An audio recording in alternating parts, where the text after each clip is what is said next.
Hi, my name is Katana Edwards-Coop. Lauren Thornburg, Katie Ferree, and I were three of 28 Delaware students that were chosen to study in Hangzhou, China. There, we were able to experience and observe Chinese daily life. From this, we were able to create our project, which is consisted of three parts: consumerism, fashion trends, and gender roles.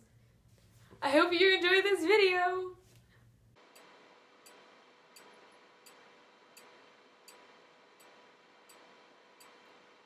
This is China. China's average annual income is 11,134 US dollars. This is America. America's average annual income is 51,939 US dollars. Last year, China ranked #1 in the world in luxury good consumption. Looking at the $40,000 disparity between these two countries, this can seem confusing. Isn't China still developing? Aren't there still a lot of really poor people in China? This phenomenon can be chalked up to one unlikely explanation: the Chinese middle class. Following the adoption of a market-style economy in the late 1970s, China became a strange mix of communism and capitalism. This shift caused a new demographic to emerge: those who had disposable income but were not wealthy enough to be considered affluent. The middle class. Like any capitalistic nation, this shift has caused a great disparity in incomes, and that gap is only going to grow as government regulation decreases. So, the middle class is here to stay.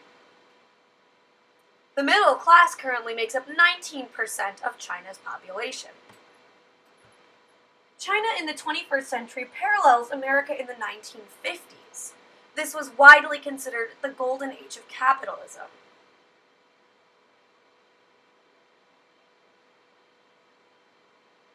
As Chinese middle class grows, the consumption patterns will explode. Straying away from the economic end of consumption, what social impacts do these trends have? There are countless, but one of the most noticeable is fashion. For a middle-class Chinese citizen, fashion has become accessible and cheap.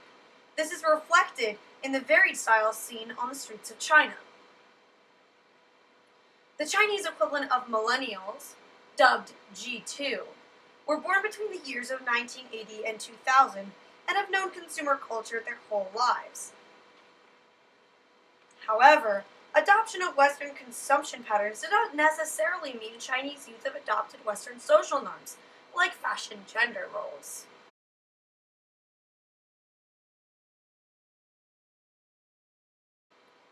Trendy Chinese boys are known to wear tight pants, have long hair, and wear feminine patterns and colors.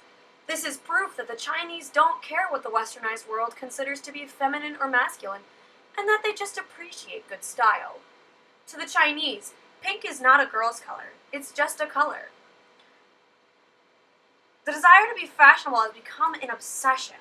The purchase of fashion, noticeably name brands, has increased exponentially over the last decade. Brands like Supreme, Gucci, Calvin Klein, and Prada, and their counterfeit equivalents have found a broad market in China.